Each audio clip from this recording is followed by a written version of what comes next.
But what if there are one or two members of the team that really didn't pull their weight on the project, on whatever it might be? Um, what recommendations do you have when you're doing a post-mortem? What are some of the things that you would do? One, I guess, to make sure that um, this person or persons are not feeling, like the finger is being pointed at them. That's the first. And then number two is you still have to address the lack of performance at some point in time with that individual or individuals. So what are some thoughts that all of you might have, related to those types of concerns when doing a postmortem? Your question, Tracy, took me back to graduate school many, many, many, many, many years ago. Which was at the end of projects, we would do group evaluations where everybody was asked to evaluate everybody else, basically in a circle to say, this is what you did well, and this is what you could do to improve. And it was an accepted part of how we worked together. So that's one of those things that it reminded me of. But the other piece I thought of in answering your question is that going back to the working agreement comment, that evaluation and feedback is part of the working agreements. We will hold each other accountable. We will provide feedback, and we will be open to the feedback, and we'll be looking forward to receiving it and even asking for it.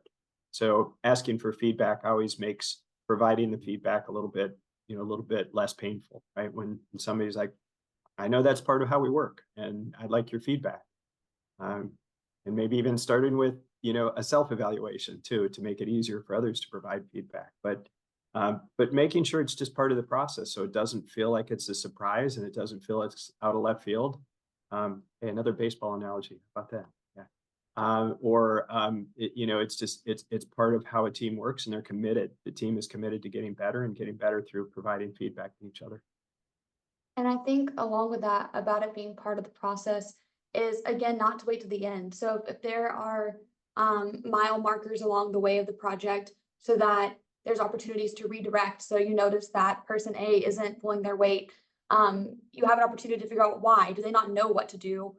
Are their goals misaligned? So they're doing something, they're just not doing the right thing, or they're putting their time and effort towards too much. So you have an opportunity to redirect that along the way, to hopefully prevent it from accumulating into a bigger problem that has to be addressed at the end. Yeah, I'm thinking about one time, and I'm using myself as an example. So Steve, you said something that was really important. So I think when you do a self-assessment first, right? So when you're doing a self-assessment and you're aligning yourselves to the metrics that you agreed on to begin with, right? Or you've gotten feedback from stakeholders, your self-assessment is kind of unfolding in front of you and telling the story. So you're starting to prepare yourself personally and emotionally that, oh, we missed the mark on something that I was responsible for. So I think self-assessment is really important. The second thing that I think is really important is the boss. So I think as a leader, I think you can help a person when they're not meeting those performance expectations to have open, candid conversations, but offer support and help.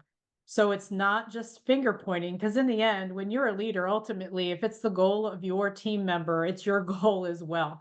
I mean, we see it every day in the news where look, the director of the FBI just stepped down, right? Because maybe 10 layers under her, right? They missed something that almost got a potential future president of the United States assassinated, right? A big deal. And it's an example. I'm sure, we're not all dealing with that every single day, but it's an example of, as a leader, it is your responsibility that when your team is underperforming, that you step in, you take accountability as well, but you offer up support. One of the best things that one of my bosses did, I had missed the mark on a critical metric. It was the first time that I was trying something new nationally, and it didn't quite go as well as I had hoped for it to go, and it caused a number of ripple effects. And my boss called me and he said, okay, on Monday morning at 7 a.m., you need to go in front of you and me are going in front of the president to provide some feedback on, why it didn't work, what were the key causes, why did we have this objective in the first place, but what were we going to do different to solve it? So the best advice was that he prepped me for this meeting and he was there with me, where we actually put together a presentation, right? And this helped, I think, for me to kind of take accountability, but to also work through it, where we took him through, this is why this happened, right? And we supported with data and, methodically took him through, but we also were prepared to say, these were the learnings from this experience. And this is what we're going to do to correct it in the future with a timeline and a roadmap to get there. And so that accomplished two things. One, it helped me as the person that was kind of going through it, where I felt the finger was being pointed at me. Obviously, it was much bigger than me, but ultimately I was accountable. So it did help me to reflect and be accountable and take it in and provide me with time. But second, it also helped me to present to a senior leader about, I'm recognizing my mistakes, I'm owning up to it, but this is what I've learned from it. And I'm going to be able to now do a much better job in the future with it. And, I went into that meeting wondering, am I going to be fired today? Right? I mean, we've all had those experiences, I think, throughout our career. And the older you are, you have many more of those experiences. But I went into that meeting wondering, this could be it. I might be fired. I took a risk and I might be fired today. But instead, this gentleman gave me grace, allowed me to skin my knees, and instead gave me more responsibility because he felt like I had key learnings from it and that I was now going to really hit it out of the park, which I did.